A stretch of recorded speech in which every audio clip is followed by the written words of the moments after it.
Hi, everybody. I think I'm live.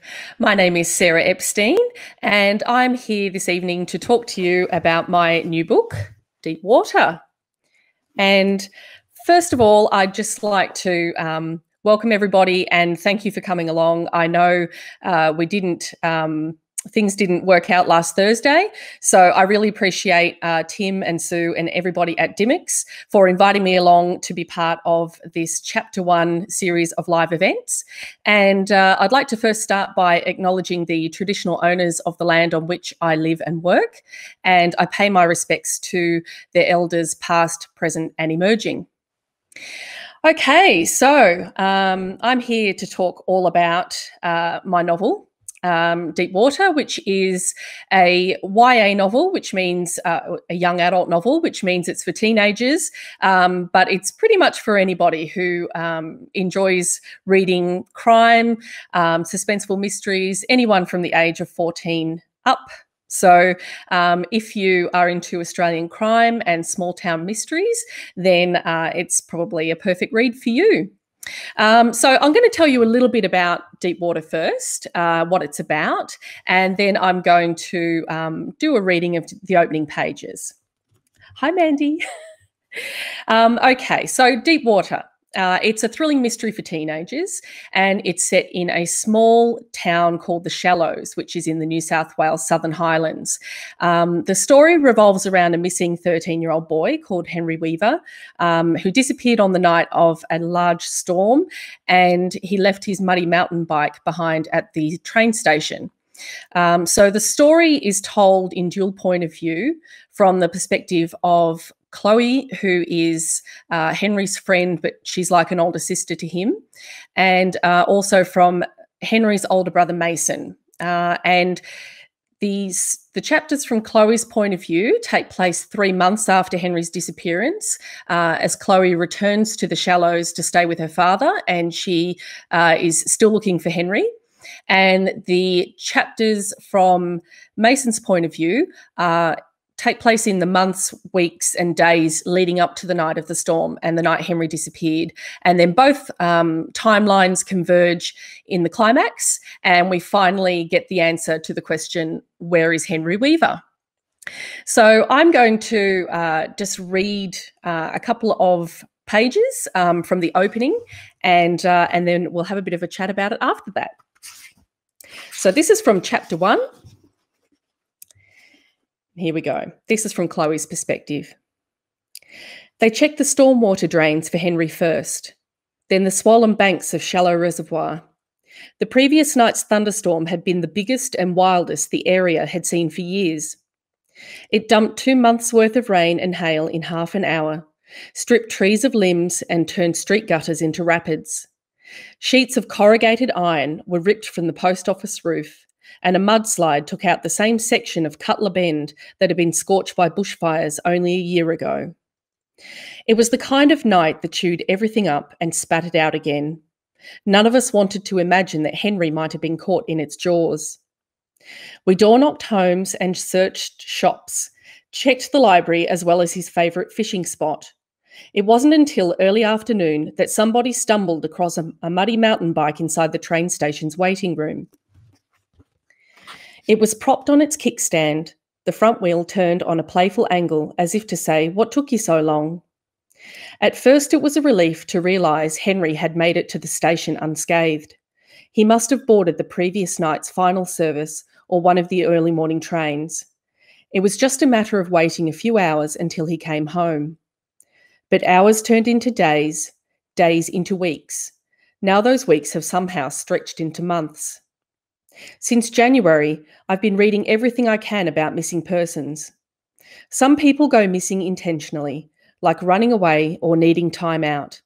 Others disappear unintentionally, like having an accident or suffering from mental illness. In some cases, such as abduction or homicide, people go missing because they are forced. And when a person has been missing for more than 3 months, they are considered to be long-term missing. Henry has been gone for 2 months and 30 days. Tomorrow, he will become a long-term missing person. His 14th birthday is next Friday. So that is just from the opening 2 pages of Deep Water. And the main question I get asked is, how did you come up with this idea for this story about a missing boy? And it all comes part and parcel of a very, very long writing journey for me, which started many years ago, about 14 years ago, when my eldest son was a baby. He's now 15, so that gives you a little bit of perspective. And I can't actually tell you, I can't quite remember what it was, what the initial catalyst was for writing a story about a missing child. I suppose there was probably stories that interested me in the news at the time. And as we heard just then in that reading from Chloe's perspective, those sort of questions would play in my mind. Where do these kids go when they disappear? How are they? How are they feeling? Are they feeling completely alone? Where do they sleep? Where do they eat? And so that would be where the seed of the story was sown. And so how did I come to write Deep Water? Well, I've actually had to write down some dates because it's been such a long writing journey and such a long journey to publication that I can't remember everything off the top of my head. So I went back through a lot of my emails and a lot of my old files because I was really interested to know, like the timeframes between things, because I've kind of blocked a lot of that stuff out now. And so I know that I first started writing the manuscript in about 2006, and it was Deep Water that I started writing. It had a different name back then. It was called Close to Home. And as you'll know, Small Spaces is my first novel, which you can see behind me up on the shelf there. That's the first novel I had published, but it's not the first. There it is. Thanks, Tim. And Tim's working behind the scenes, popping some images up for me. So that's awesome. So Small Spaces was the first novel that I had published, but it's not the first novel that I wrote. So Deep Water was actually the first novel that I started writing. And I never had a background in writing. I have a background in graphic design. And so thanks for that comment, Janelle. It is chilling and twisty. I'm glad you enjoyed it. And I do really like writing these dark stories. And so Deep Water was something that I picked up with my passion for writing mysteries. And it was really the book that I learned how to write with, because I'd never written before. I left high school with the intention of, I went into design at uni and I studied design with the intention of going into a graphic design career. I did love writing when I was in high school. And so I suppose many, many years later, when I decided to start writing, when I just dared to dream and I sort of thought, look, I always wanted to write a novel, maybe I should just start. I ended up picking up where I left off, I suppose, because the last writing I had done was in high school. So I decided to just see what my voice sounded like, what it would come out like. I tried to put myself in the head of a character, and I just sort of started writing some chapters, some paragraphs and things from her point of view. And I realized the voice came to me quite naturally. So I thought, I quite like writing in this teen voice. Maybe I should write books for teens, because I was very interested in these kind of dark stories when I was a teenager. And it sort of was, what I was interested in writing. And I had no idea how to go about writing a mystery. So I started reading. I started reading a lot of YA, and I realized there was this whole category there for books for teenagers with a strong teen voice. And I really sort of started to do my research, and I learned about structuring. I learned about, how to write a mystery with inciting incidents and with 3-act structure and the climax, and just red herrings and clues and twists and turns. And when I suppose my writing time was very limited when I first started writing. So that's why it took me so long to write Deepwater when I first wrote it, because I was doing it during my kids' nap times. I also worked, well, when I first had my eldest son as a baby, I was working as a freelance designer. And then I sort of wound that down after I gave birth to him. And I was doing painting children's artworks, which I would sell at the markets. So that was kind of my little hobby business on the side. But there was one day where he was napping, and we'd bought so many picture books and things because we had a new baby in the house, and I was building up his library. And I thought, gee, I'd love to write a picture book. I'd love to write books. And so I started toying with picture book ideas. And it was then that this teenage voice started coming through to me. And I thought, it's very different to the picture book ideas I was brainstorming. I was kind of had this voice coming to me about this very dark story about this missing boy. And I thought, oh, can I write this? I don't know if I know how to write this. I don't really know how to write, so I'm going to have to learn. And that's how I pretty much started writing. I ended up just chipping away at it because I also then restarted my design business. I then had 2 children within 2 years. So I had very small children and I had a design business to run. But I couldn't let go of this story. I couldn't let go of this dream. So it took me a long time to write. And I finally, I think I finished the first draft using NaNoWriMo, which is the National Novel Writing Month that a lot of writers use to sort of kickstart their writing. And it's where you try to write 50,000 words within 30 days, which is impossible for me. And I was never able to actually do that, but it really helped me be part of a writing community where we would all track each other's progress and egg each other on. And so that helped me finish the manuscript. And so Tim's got a picture here of my completed manuscript where I printed it all out. And sorry if I've done that out of order, Tim, but I've got a copy of the manuscript where, anyway, it'll pop up soon, but it was where I printed the whole thing out, and there it is on my table at home. And so you can see there, that's single-sided printed. And that was such a massive achievement to me because it had been a really, really long road to get to that point. And I had no idea what was going to come, whether I was actually going to be able to get a publishing contract. But that in itself was just a massive achievement for me, just to see that printed like that I had written this book. And I think it was probably about 82,000 words or something like that.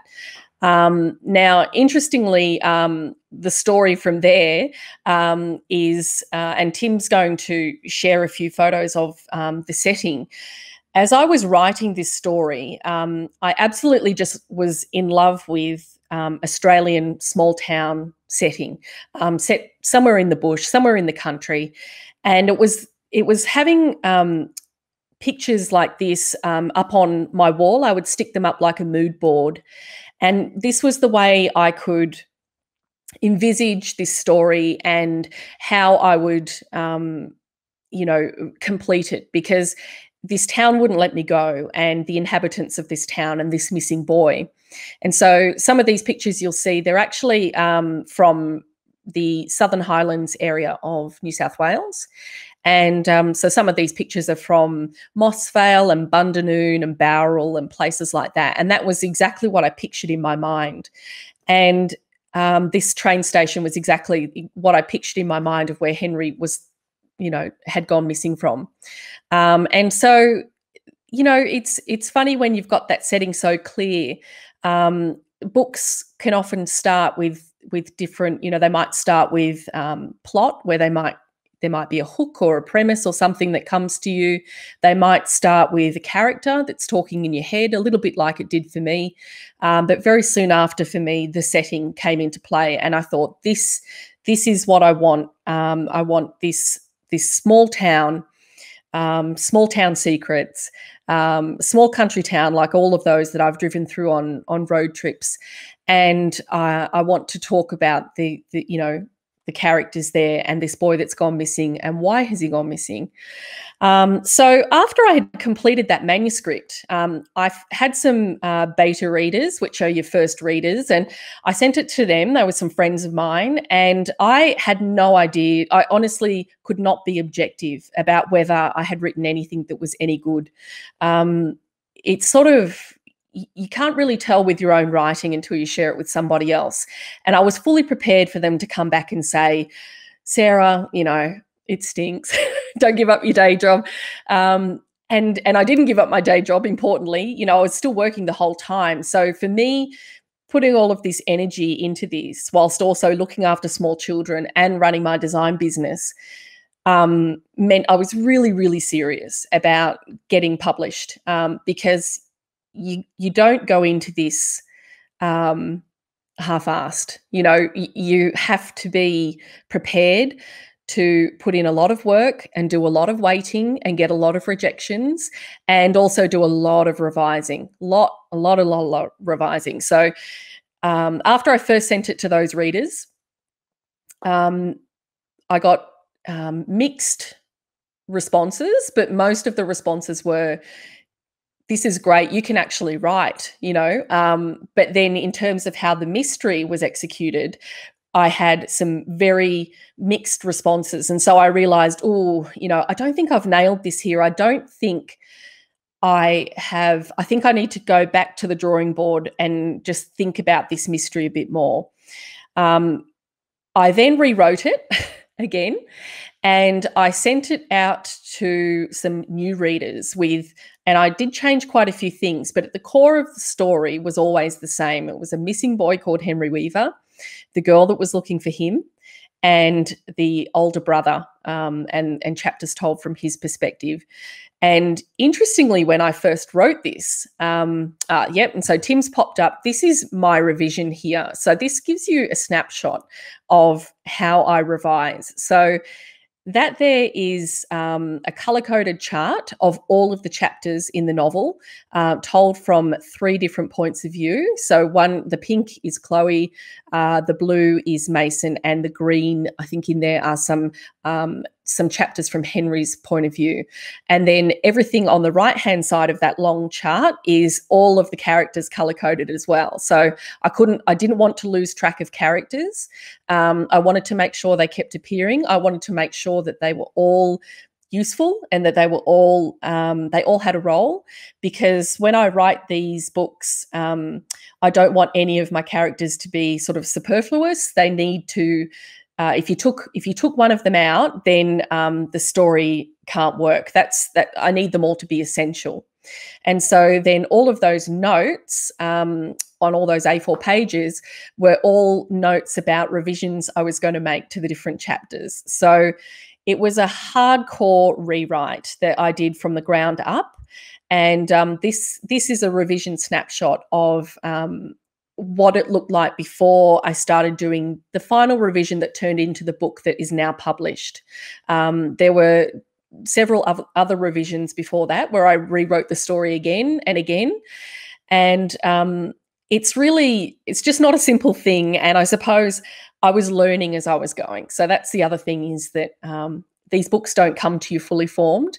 And as I was reading more and learning more about the industry and about YA and YA readers and teen readers and what they enjoy and what was missing as well from the Australian market that I thought I could contribute to by writing these types of stories.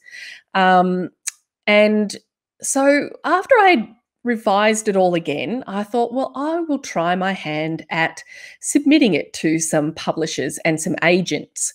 So I ended up doing that, but I didn't get very far because I got some feedback that the strength of my writing was good, but again, that the execution of the mystery could have been stronger.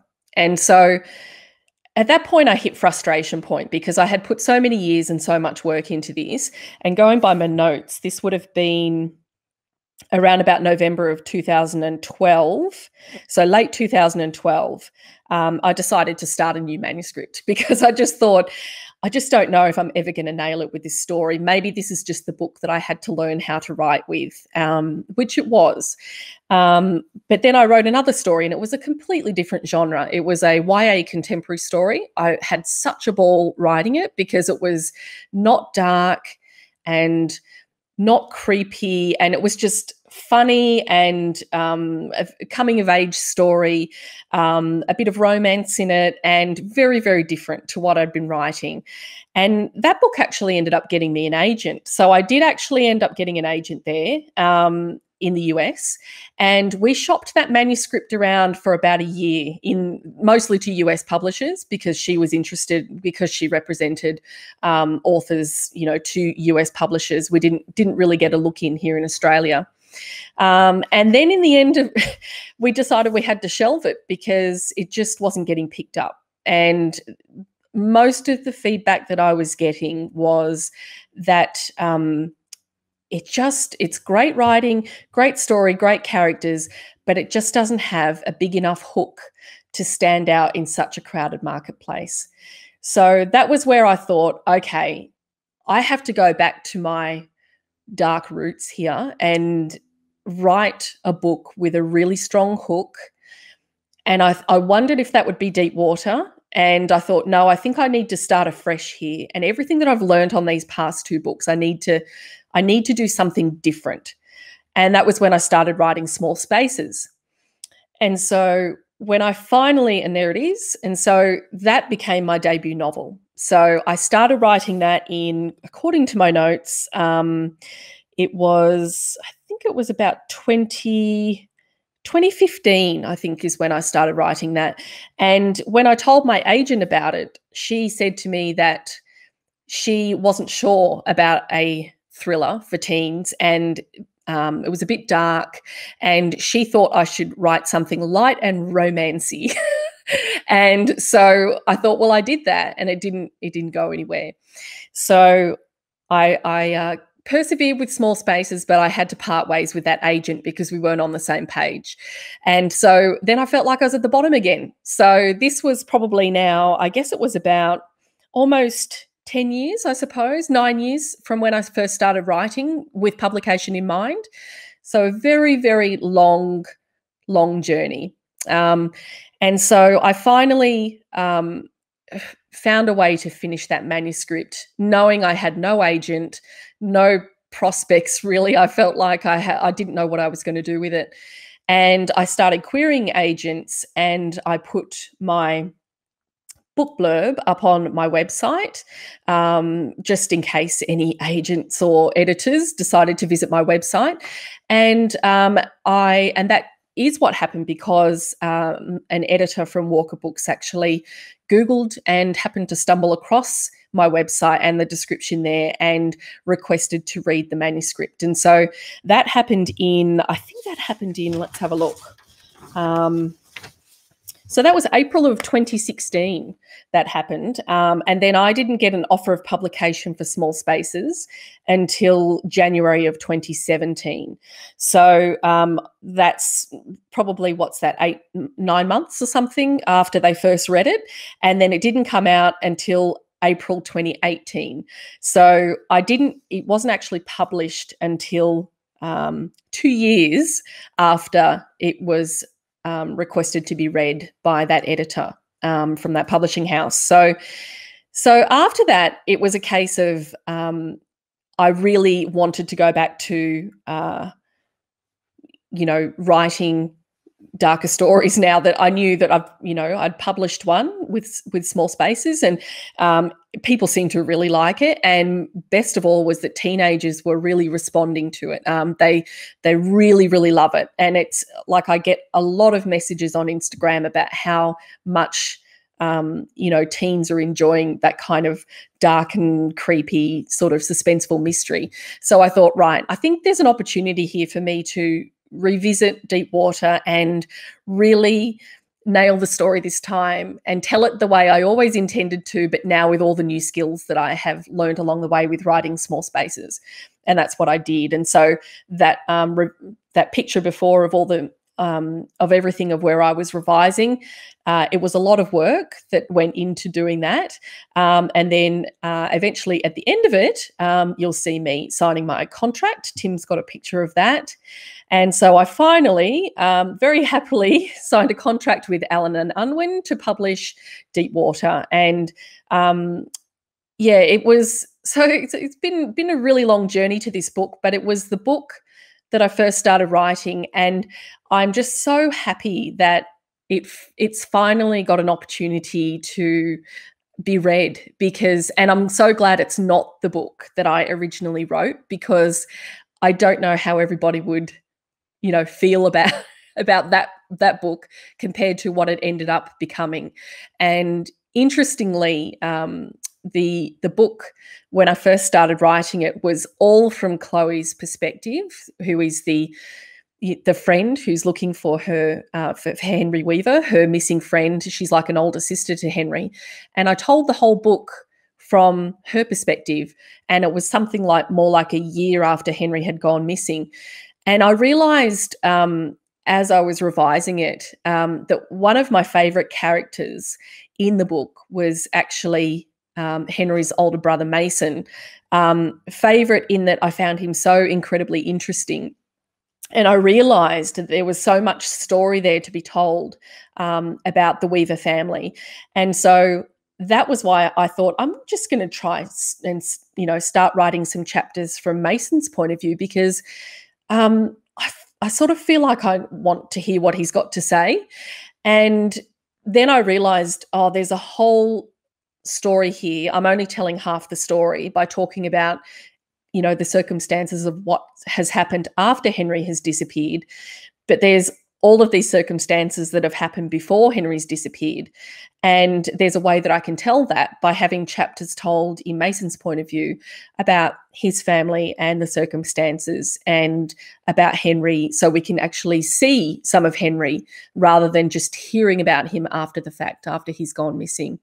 So thanks, Anna. Yes, I agree. Hi, Anna.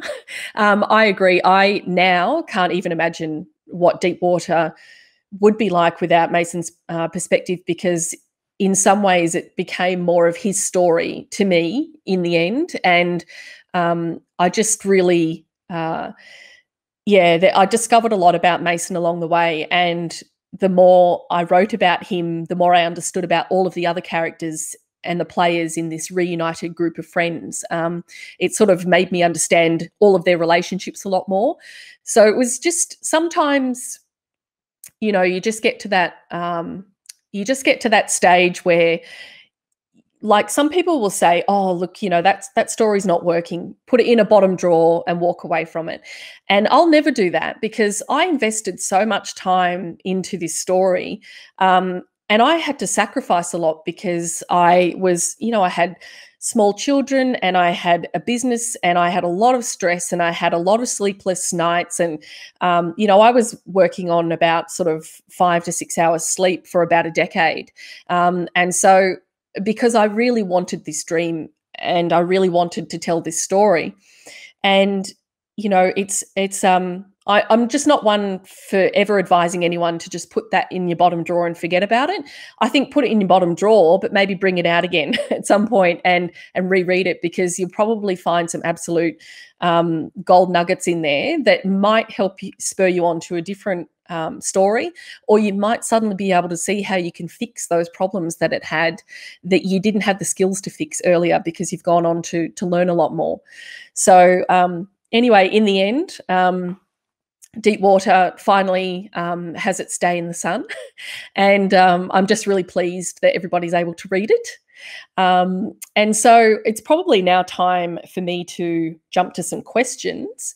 So there's probably some that have popped up in the chat, but I'll just kick one off, which would be, why do I write for teenagers? Because I actually get this asked quite often. And it's because my stories are a bit on the darker side, and adults really do enjoy reading them too, because I don't write down to teenagers, and no one ever should. Teenagers don't need us to dumb down the story for them. They're quite capable of, comprehending and understanding everything, and enjoying all of the plot lines weaving in and out, and looking for clues and motivations, and coming up with their own theories while they're reading. And so the main reason I started writing for teenagers was just because I just wanted to pick up where I left off with, when I first started writing. I had no idea how to write. So I thought, well, what was the last thing I wrote? It was a creepy short story in high school for my, in year 11. And my English teacher loved it. And she told me, she gave me full marks for it. And she said, I can't wait to know what happens next, and she was all full of question marks. And there was just this, and I remember it to this day because it was just such a massive compliment for me. But I had written it and she had enjoyed it. And it was exactly my intention when I wrote it, was for her to feel everything that she felt in this very short story. It was probably 1,000 words. And in the end, that was where I decided to pick up. And so I literally I remembered that short story, and I even sort of started to try and rewrite that scene. And then it sort of started to morph into something else, and the character voice came to me, and I was starting to think about the setting, and I was starting to think about this missing boy. And so that was the reason why I enjoy writing for teenagers, is because the more I started then reading YA books, I realized that they had, they have very taut storylines, sometimes quite spare writing, but there's no waffling. There's no, the stories really get to the point. And the thing is that when you're writing for teenagers, you have got an audience that have so many other distractions in life. They could put that book down at any point, and the challenge is you don't want them to put that book down. So for me, I put a lot of time and effort into the structure and coming up with little hooks at the end of each chapter and lots of questions and things, because I don't want those teens to put that book down. I want them to just devour the book, and that is my goal when I'm writing, is I just want them to kind of just, not be able to put it down. And so that's what I strive for. And when I realized that was the kind of stories I wanted to write, I just wrote them the way I wanted to write them. And it just happens to be that I could connect really well to my teenage voice, and the way I felt as a teen. And so I don't know if I'll always only write for teenagers, but at the moment I have a lot of adults that enjoy my books anyway. So there's that real crossover sort of readership there. So I'm already reaching a lot of adult readers, and I might write something that's a bit more, maybe something that's a bit darker and things like that in future that will be more skewed to the adult market. But at the moment, I just really enjoy writing for teens. So, okay, here's a question. Do you write with the answer to the mystery in mind, or does that change along the way?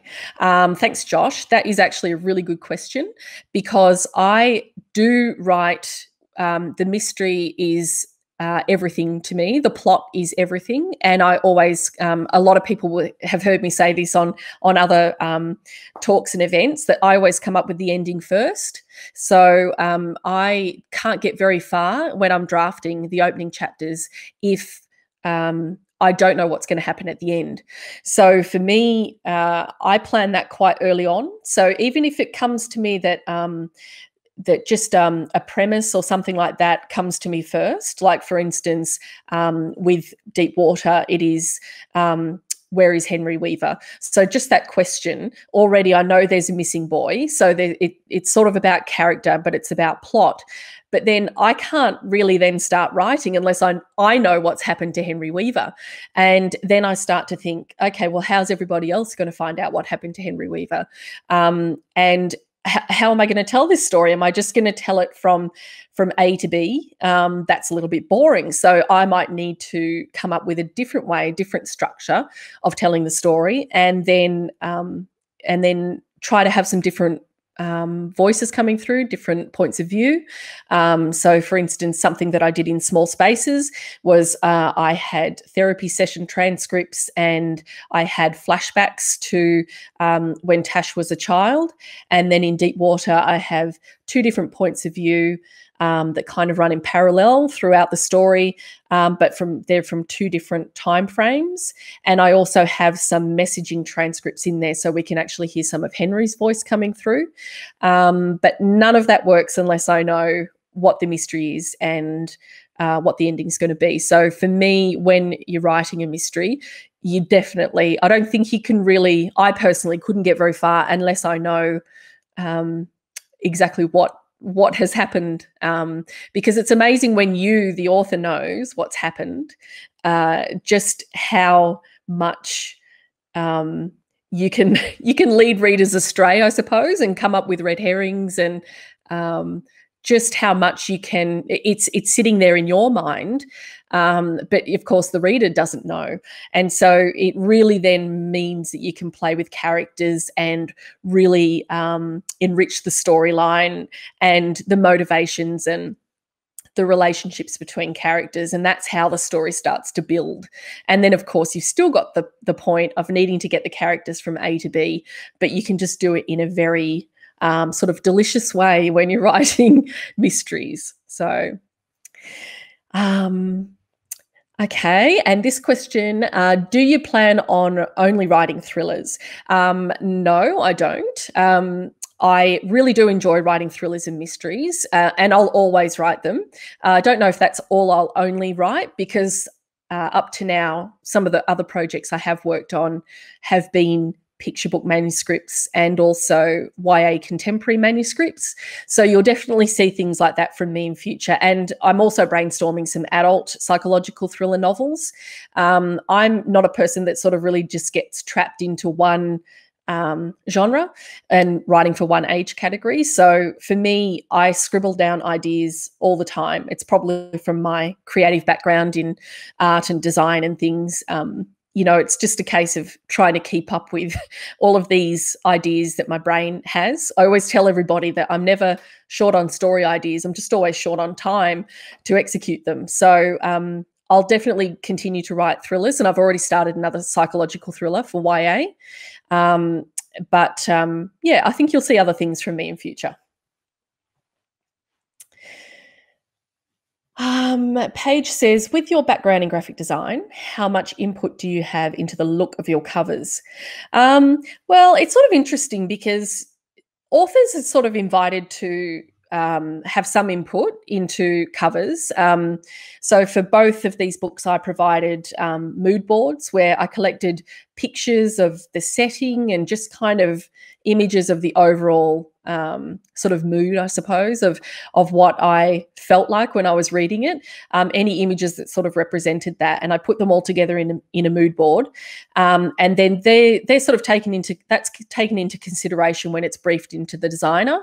And so, but generally, it's really in-house at the publishing houses with the sales team and the editorial team, and everybody else is sitting there discussing how they're going to pitch the novel and how they're going to position it, how they think it's going to work. And so they sort of, brainstorm the covers themselves. And then usually they show, some options to the author just to get our feeling on what we think is a good direction.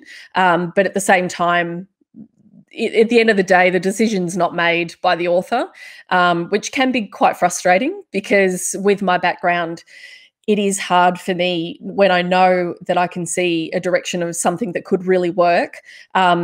That might not be the case of what everybody at the publishing house thinks. So it just goes into their hands, and you just have to hope that the decisions that they make about the covers and the marketing and everything are the right direction, because obviously they've got the experience and they know. But it is difficult for me, I will say, with a background in design to not want to give my opinion about things, which I'm sure everybody at the publishing houses finds finds a little bit tough sometimes.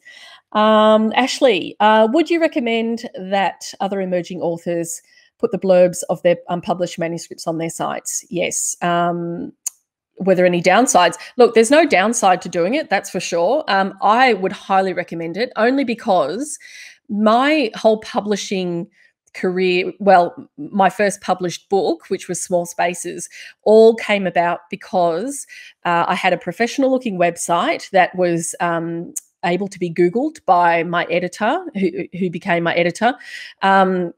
She found it there because she just Googled what Australian YA authors, and I popped up. And on my website there, I talked about the books that I was writing, and I had a blurb there for, well, it's probably more of a pitch. So it's not really the jacket copy like you'd see on the back of a book. It was a bit longer than that, but it didn't give away the ending or anything. So a short synopsis, I suppose. And I would highly recommend that because it just makes you look professional. So even if that hadn't happened with my editor, I was also querying agents at the time, and I wanted them to click through and see my social media presence and see that I had a website set up, and just to show them that I was really serious about what I was doing, that I was professional, that I'd obviously researched a lot, and I was really serious about being published. And so I think that it's definitely worth doing.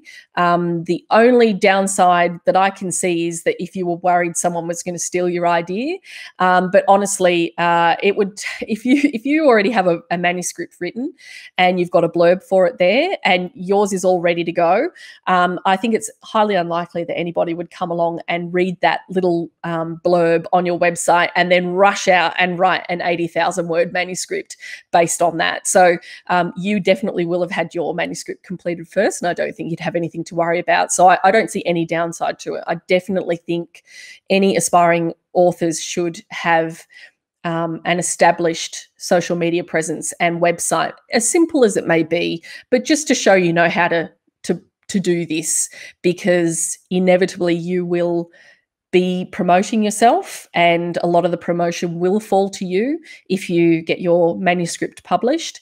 So it's good to start early and also make all those connections with the writing community online, which has been a huge help to me. No worries. You're welcome. Sass, hi Sass. I can see some excellent books on the shelves. Yes. What other books or authors would you recommend to fans of my books? Ooh, that's a good question. Well, I sort of started writing these books because I felt like there weren't enough Australian thrillers and mysteries, but I do love Ellie Marnie's books. I also read Justine Larbelestier's My Sister Rosa as well before I started writing Small Spaces. That was I thought that was great, really creepy. There are my favorite books, and what really got me into writing Small Spaces, apart from some adult books, like I love Gillian Flynn, and I love Leanne Moriarty, and so those kind of twisty, Jane Harper as well, absolutely love Jane Harper's books, and so all of those kind of crime and psychological thriller books, for me it was Rebecca James's books that really got me thinking I might give that a go. You know, I might write a psychological thriller, because I enjoy her books so much, and I own all of them. And so I highly recommend, if you like my books, then check out Rebecca James's books. And I also love Fleur Ferris's books. Fleur has been a really great support to me right since day dot of when I started trying to get published. And I love all of her thrillers too. So for the more psychological side, I would definitely go for Rebecca James's books and Ellie Marnie's. And Ellie's got a new book coming out too, which I've actually read, and it's fantastic. It's called None Shall Sleep, and it's pretty dark. So I reckon if you like Small Spaces, you'll like None Shall Sleep. So definitely check that one out. Last question already. Okay. Hi, Sue. What's the best piece of writing advice you've had? That's a good question, because I have received a lot, and It's not always good advice, or I don't necessarily listen to it all. It doesn't, I find a lot of it doesn't really apply to me, like write every day and things like that. That doesn't apply to me. Or put something away in the drawer and move on, or kill all your darlings. I don't really necessarily agree with a lot of writing advice. So I think you have to kind of take it or leave it. But some writing advice that I read that's really helped me, that I would recommend to other people, is that if you are, if you do suffer from writer's block, writer's blocks, it's not a myth or anything, but it's just that I think some people think they need to sit down and they need to just write a manuscript from chapter 1 all the way through to chapter 30 and write it in, in order, in linear order, and have it all be perfect right from the start. And books don't happen like that, and certainly my manuscripts don't happen like that. So for me, one big bit of writing advice I had was every time I kept stalling on the opening chapters, because we all try to, what authors try to do is when you're first starting a book, your mind is brewing away on these ideas of what the story is going to be about, but you're sitting there perfecting these opening chapters over and over and over, and sometimes they even get cut, but you spend so much time making these opening chapters just so perfect. And I would then stall, where I'd get this kind of writer's block where I'd open up and I'd have this blank page and I think, oh God, what happens next? And I do a lot of planning and I do a lot of structuring. So it gives me a framework about where the story's going, even down to the chapter by chapter, breaking down chapter by chapter, just so that I don't come into it the following writing session and think, oh, what am I going to do? And then I sit there and then I go on Twitter and I give myself a direction, or I give myself an in about what I'm going to write next. And so often what I do is I will read what I wrote the day before and edit that. And then I find my voice again. I know what I'm doing and I'll go straight into writing the next chapter. Or if I'm having a really hard time and I'm not enjoying that part of the book at that point in time, I just jump forward and I just write a scene that I know is going to happen. And it's usually something that's, it might be an action scene. It might be a really creepy scene. It might just be dialogue. It might be a kissing scene, something that I know is going to happen. And at that point is just so much more interesting for me to jump forward and do it. I mean, it's all writing.